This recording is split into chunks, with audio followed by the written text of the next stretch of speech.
안녕하세요, 가치남입니다. 5월 6일 목요일 국내 증시가 마감되었습니다. 일단 오늘 지수만 본다면 정말 좋았던 하루였던 것 같아요. 코스피는 1%의 상승이 나왔고 3178포인트에 마감이 되었고, 코스닥은 0.3%의 상승과 함께 969포인트에 마무리되었습니다. 일단 코스피가 1% 이상 상승한 것은 지난 4월 13일 이때 이후로 처음이거든요. 그래서 지수만 봤을 때는 며칠 동안의 미국 증시 흐름과 달리 상당히 좋았던 하루였다고 볼 수가 있지만, 굉장히 양극화가 심했을 거예요. 그래서 그런 측면에서 봤을 때는 지수하고는 조금 다르게 상대적으로 힘들었던 분들도 많았을 거라고 생각하고 있습니다. 자, 일단 삼성전자 오늘 0.4% 하락이 나왔고 82,300원에 마무리되었습니다.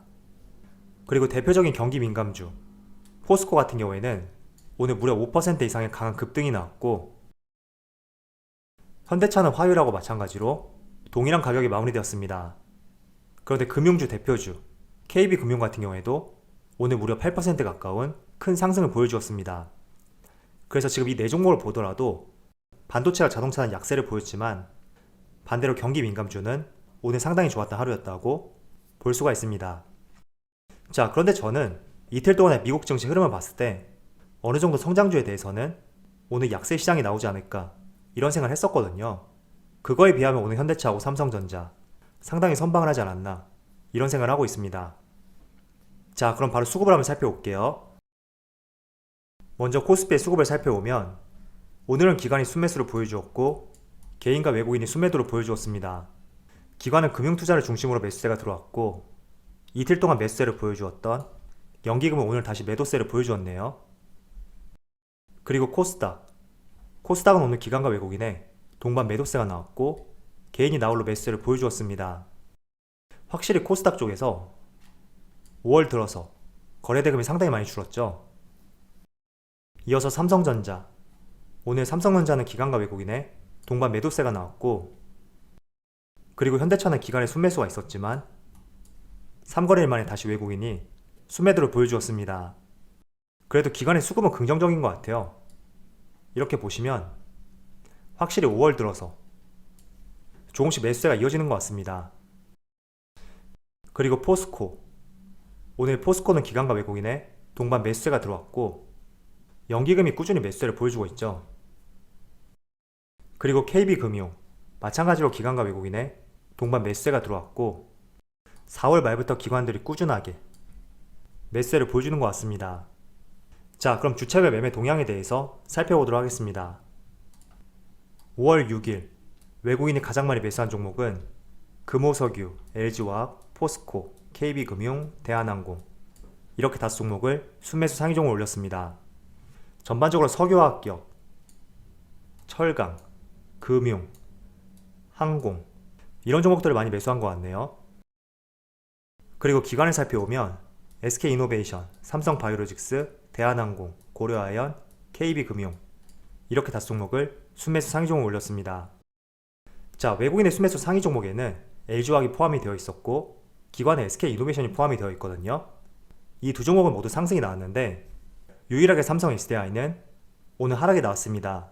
그래서 오늘 흐름에 있어서는 전반적으로 2차전지 관련주들이 상승이 나왔다 이렇게 엮기보다는 석유화학 업종들이 상당히 좋았거든요. 그 때문에 SK이노베이션하고 LG화학, 여기에 대한 모멘텀이 많이 작용이 되어서 상승이 나온 것이고, 반면에 SDI 같은 경우에는 전지사업 부분만 영위하기 때문에 오늘은 2차전지 흐름이 아니라 석유화학 업종이 좋았기 때문에 두 종목이 상승이 나왔다 이렇게 연관을 짓는 것이 올바른 시각이라고 말씀드리겠습니다.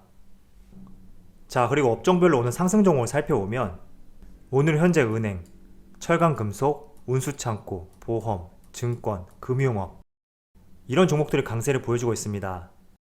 은행, 보험, 증권, 전반적으로 금융주죠. 아마도 어제 옐런 재무장관의 금리 인상에 대한 의견이 있었기 때문에 금리 인상 시 가장 수혜를 볼 수 있는 금융주들, 오늘 흐름이 상당히 좋았다고 그렇게 볼 수가 있고, 제가 과거에도 말씀을 드렸듯이 시장은 어떤 상황에 속한다고 하더라도 항상 그때 주목을 받고 이목이 집중되는 그런 산업은 늘 존재하기 마련입니다.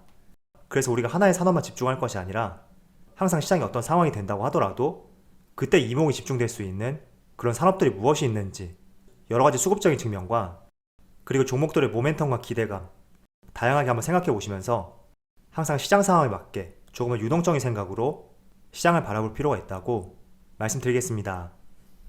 자, 그리고 금융주 외에도 철강금속, 올 초부터 정말 상승세를 보여주었던 그런 업종 중에 하나였습니다. 그런데 요 며칠 동안은 조금 쉬어가는 모습을 보여주었죠. 그래서 철강, 그리고 비철금속, 이쪽 업황이 이제 고점이고 더 이상 상승하기 어렵지 않을까? 이런 의견도 있었습니다. 그렇지만 지금 보시는 것처럼 거래대금 순서인데 철강주뿐만 아니라 구리, 아연, 다양한 금속 관련주들이 여전히 좋은 모습을 보여주고 있습니다. 제가 매도했기 때문에 말씀을 드리는데 저는 사실 풍산을 매수했었거든요. 그런데 저는 스윙 투자 관점으로 접근했기 때문에 일정한 수익을 보고 매도를 하였습니다. 그렇지만 오늘 정말 강한 모습을 보여주면서 며칠 더 가져가 볼 걸 이런 생각이 살짝 들었거든요.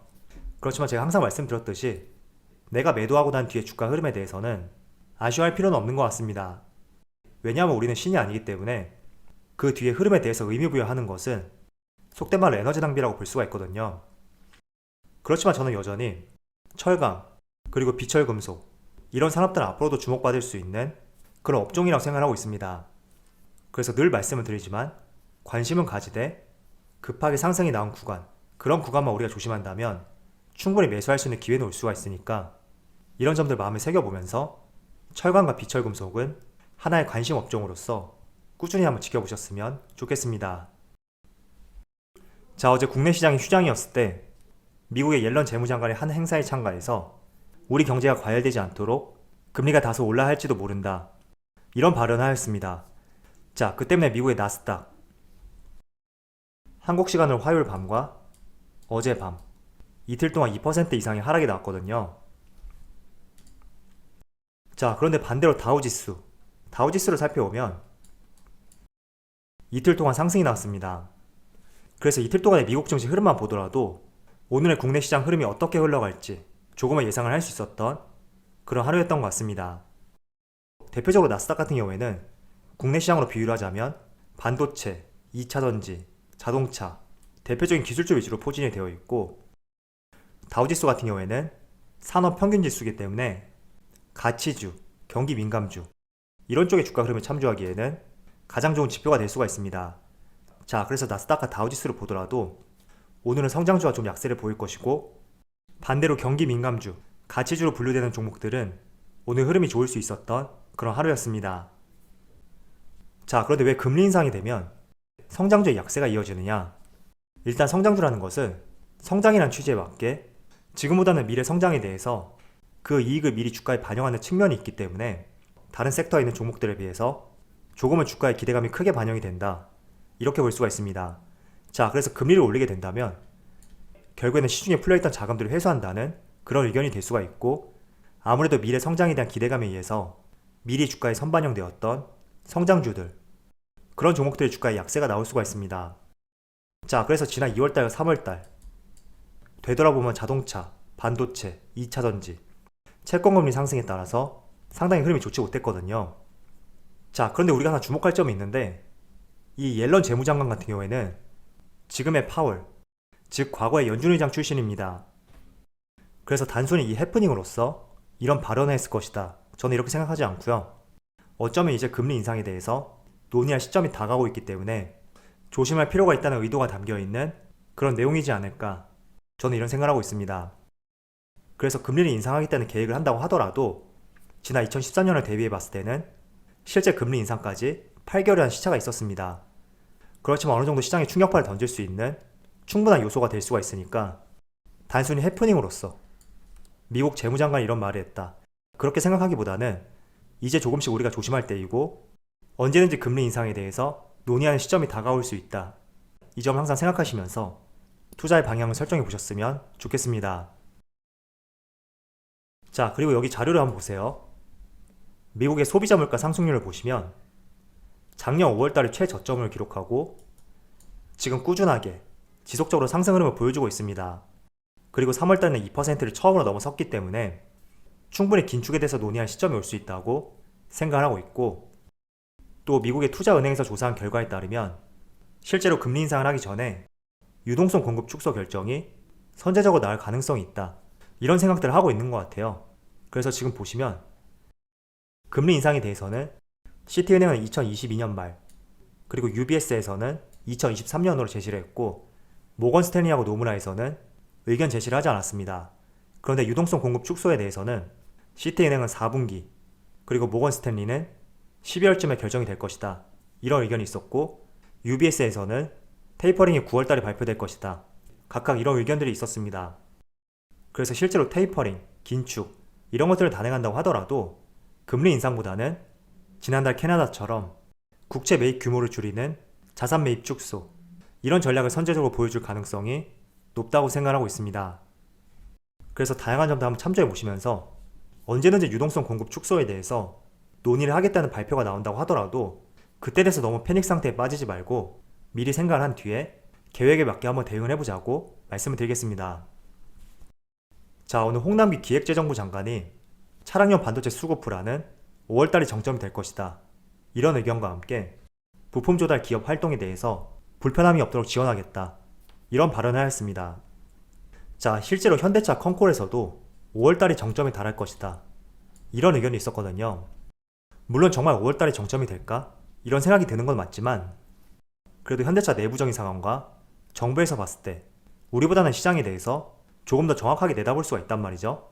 그런 측면에서 봤을 때 차량용 반도체 수급 불안 현상에 대해서 어느 정도 시장에서 개선이 되었을 때 그때 진입하면 저는 늦다고 생각하고 있습니다. 그래서 정말로 여러분들 자동차 관련주에 대해서 관심을 가지고 계시고 나는 정말 현대차, 기아차를 좋아한다. 그런 분들이라면 지금 5월달이 터닝포인트가 될 수 있는 그런 한 달이 될 수 있으니까 이런 구간을 항상 관심 있게 보자고 말씀드리겠습니다. 자, 그리고 오늘은 텔레칩스에서 직접 독자적으로 개발한 차량용 반도체 MCU를 출시했고 삼성전자의 파운드리 시설을 통해서 지난달부터 생산을 시작했다. 이런 발표가 나왔습니다. 그래서 오늘 텔레칩스 같은 경우에는 장 초반부터 상한가를 갔죠.